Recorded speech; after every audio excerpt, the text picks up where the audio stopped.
அனைவருக்கும் வணக்கம். தனுசு ராசினியர்களுக்கு நிகழ்ந்து கொண்டிருக்கும் ஜனவரி மாதம் 21/1/2025 முதல் 27/1/2025 வரை உள்ள அடுத்த 7 நாட்கள் உங்களிடம் நாடகமாடியவர்கள் முன் வாழ்ந்து காட்டக்கூடிய அடுத்த 7 நாட்கள் நிச்சயம் உங்களுடைய வாழ்வில் இவை நடந்தே தீரும். யாராலும் தடுக்க இயலாது. அந்த வகையில தனுசு ராசினியர்களுக்கு என்ன மாதிரியான நன்மைகள் எல்லாம் ஏற்பட இருக்கு, கிரகநிலைகளின் ரீதியாக அமையிருக்கும் சாதகங்கள் என்ன, பாதகங்கள் என்ன, மேலும் என்ன மாதிரியான முன்னேற்றங்கள் எல்லாம் உங்களுடைய வாழ்வில் ஏற்பட இருக்கு, குறிப்பா இத்தருணங்கள்ல கிரகங்களுடைய சஞ்சார நிலைகள் என்ன என்று பார்க்கும்போது ரிஷபத்தில் குரு பகவானும், கடகத்தில் செவ்வாயும், கன்னியில் கேதுவும், தனுசு ராசியில் புதனும், மகரத்தில் சூரியனும், கும்பத்தில் சனி பகவானும், சுக்கிரனும், மீனத்தில் ராகுவும் சஞ்சரிக்கிறாங்க. இந்த கிரகங்களுடைய சஞ்சார நிலைகளின் காரணமாக தனுசு ராசினியர்களுடைய வாழ்வில் என்ன மாதிரியான நன்மைகள் எல்லாம் ஏற்பட இருக்கு, குறிப்பா குடும்ப சூழ்நிலை ரீதியாக உத்தியோகம், தொழில், வியாபாரம், கலைத்துறை,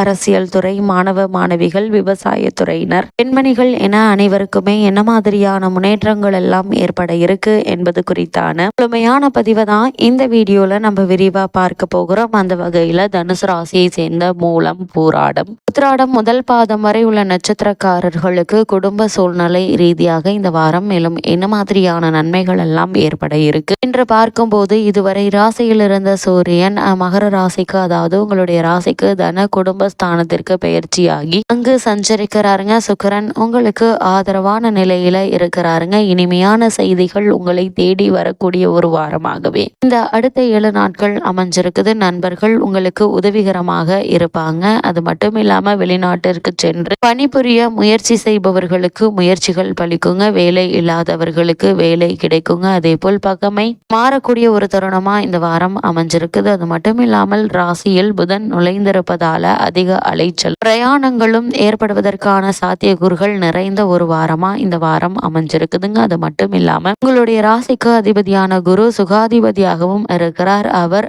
நோய், கடன் மற்றும் பகை ஸ்தானமான 6ஆம் இடத்தில் அமர்வதால் பலம் குறைந்து இருக்கிறாருங்க. அதனால் ஆரோக்கிய பிரச்சனைகள் வரலாம். ராசிநாதனே பலம் குறைவதால நம்முடைய செயல்களே நம்முடைய துன்பங்களுக்கு காரணமாக அமையலாம் என்பதை மனதில் கொண்டு செயல்படுவது மிக மிக நல்லதுங்க. அது மட்டும் இல்லாம இந்த காலகட்டங்கள்ல யோசித்து பேசுங்க, யோசித்து செய்யுங்க. அது ஒன்றே உங்களுடைய கஷ்டங்களுக்கு தீர்வாக இருக்கும். அது மட்டும் இல்லாம தனுசு ராசினியர்களை பொறுத்த வரைக்கும் இந்த வாரம் சனி பகவான், சுக்கிரன் மற்றும் புதன் ஆகியோரால் பல நன்மைகள் உங்களுக்கு உண்டாக இருக்கு. மற்ற கிரகங்கள் அனுகூலமாக இல்லைங்க. குறிப்பா உங்களுடைய ராசிக்கு ருணரோக சத்ருஸ்தானத்தில் குரு பகவானும், அஷ்டம ராசியில் செவ்வாயும் அமர்ந்திருப்பதால ஆரோக்கியம் பாதிக்கப்படக்கூடுங்க. குறிப்பாக இரவு நேரங்களில் வாகனம் ஓட்டுவதை கண்டிப்பாக தவிர்க்க வேண்டும். நீங்கள் எச்சரிக்கையாக உங்களுடைய வார்த்தைகள் பேசுவது மிக மிக நல்லதுங்க. அது மட்டும் இல்லாம குறிப்பா இரவு நேரங்களில் வாகனம் ஓட்டுவதை கண்டிப்பாக தவிர்க்க வேண்டுங்க. நீங்கள் எச்சரிக்கையாக உங்களுடைய வாகனத்தை ஓட்டினாலும் பிற வாகனங்களினால் விபத்துகள் ஏற்படக்கூடும் என்பதை கிரகநிலைகள் தெளிவாக அறிவுறுத்தும் பட்சத்தில் கவனமாகவும் எச்சரிக்கையாகவும் இருப்பது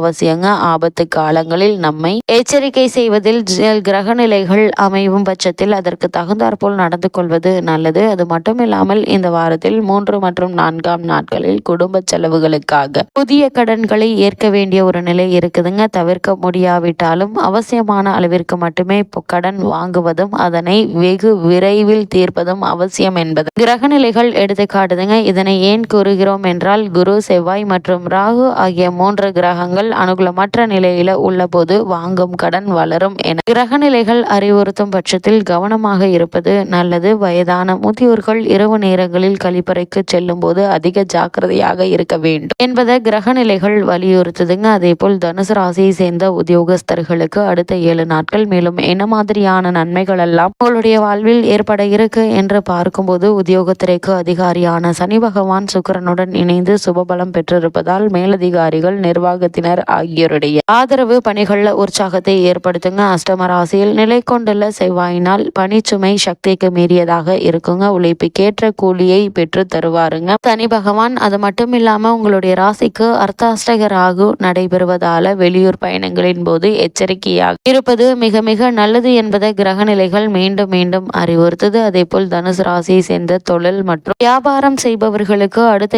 7 நாட்கள் மேலும் என்ன மாதிரியான நன்மைகள் எல்லாம் ஏற்பட இருக்கு என்று பார்க்கும்போது வர்த்தகத்துறையும் சனி பகவானுடைய ஆதிக்கத்தில் தாங்க இருக்குது. சந்தையில் போட்டிகள் கடுமையாக இருப்பினும் அவற்றை திறமையுடன் சமாளித்து லாபம் பெற இருக்கீங்க. உற்பத்தியை அதிகரித்து கொள்ளலாம் என்பதை சுக்கிரன் சனி பகவானுடைய கூட்டுச்சேர்க்கை எடுத்து காட்டுதுங்க. வங்கி மற்றும் நிதி நிறுவனங்களுடைய ஆதரவு உதவி கிடைக்குங்க. ஏற்றுமதி துறையினருக்கு வெளிநாடுகளிலிருந்து புதிய ஆர்டர்கள் கிடைக்குங்க. அதே போல் வர வேண்டிய பாக்கிகள் வசூலாகக்கூடிய ஒரு வாரமாகவும் இந்த வாரம் அமையிருக்கு என்பதை கிரக நிலைகள் தெளிவாக உங்களுக்கு அறிவுறுத்துது. அதே போல் தனுசு ராசியை சேர்ந்த கலைத்துறையினருக்கு அடுத்த 7 நாட்கள் மேலும் என்ன மாதிரியான நன்மைகள் எல்லாம் உங்களுடைய வாழ்வில் ஏற்பட இருக்கு என்று பார்க்கும்போது சனி பகவான் சுக்கிரன் கூட்டு சேர்க்கை இந்த வாரம் முழுவதுமே உங்களுக்கு பல நன்மைகளை அளிக்கக்கூடிய ஒரு கிரக சஞ்சாரம் என்று தாங்க சொல்ல வேண்டும். இதனால் வருமானத்தை உயர்த்தும் நல்ல வாய்ப்புகள் பலரை தேடி வர இருக்குதுங்க.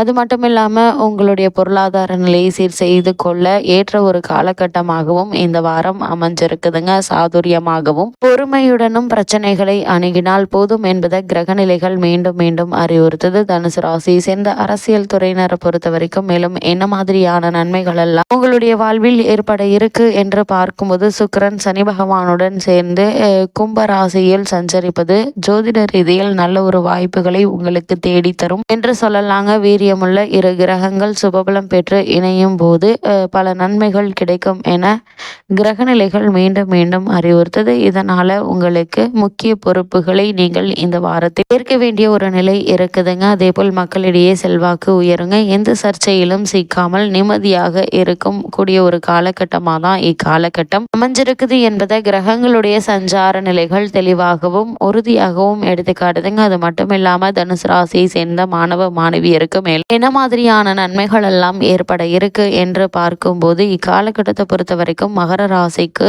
மாறும் புதனுக்கு குருவினுடைய சுப பார்வை கிடைப்பதால் படிப்பில் சிறந்த முன்னேற்றம் ஏற்படுவது உறுதிங்க. உயர்கல்விக்கு உதவிகள் தானாக தேடி வருங்க. வெளிநாடு சென்று படிக்க வேண்டும் என்ற விருப்பம் இருந்துச்சு அப்படின்னா அதற்கான முயற்சிகளை தற்போது நீங்கள் தாராளமாக மேற்கொள்ளலாங்க. ஆரோக்கியத்தை குறிப்பிடும் அஷ்டமஸ்தானத்தில் அக்னி கிரகமான செவ்வாயும் ரூணரோக சத்ருஸ்தானத்தில் குருவும் நிலை கொண்டிருப்பதால் இரவில் நெடுநேரம் கண் விழித்து படிப்பதை தவிர்ப்பது நல்லது. அதே போல் விவசாயத்துறையினரை பொறுத்தவரை பூமிக்காரகரான செவ்வாய் அஷ்டமராசியில் குரு பகவான் ரூணஸ்தானத்தில் அர்த்தாஷ்டகத்தில் ராகுவும் சஞ்சரிப்பதால் வயல் உழைப்பு கடினமாக இருக்குங்க. கால்நடைகள் நோய்வாய்ப்படுவதால் பணம் விரயமாகுங்க. தற்போது நடைபெற்று வரும் தசாபுக்திகள் அனுகூலமற்று இருக்கும் பட்சத்தில் புதிய கடன்களை ஏற்க நேரிடுங்க. அதனால் கவனமாக இருப்பது நல்லது என்பது கிரகநிலைகள் மீண்டும் மீண்டும் அறிவுறுத்தது. தனுசு ராசினியர்களுக்கு கிரகநிலைகளின் ரீதியாக கூறப்படும் பரிகாரம் என்ன என்று பார்க்கும்போது குரு செவ்வாய் மற்றும் ராகுவிற்கு பரிகாரம் செய்வது நல்லது. ஸ்ரீ லட்சுமி நரசிம்மர் திருக்கோவிலுக்கு சென்று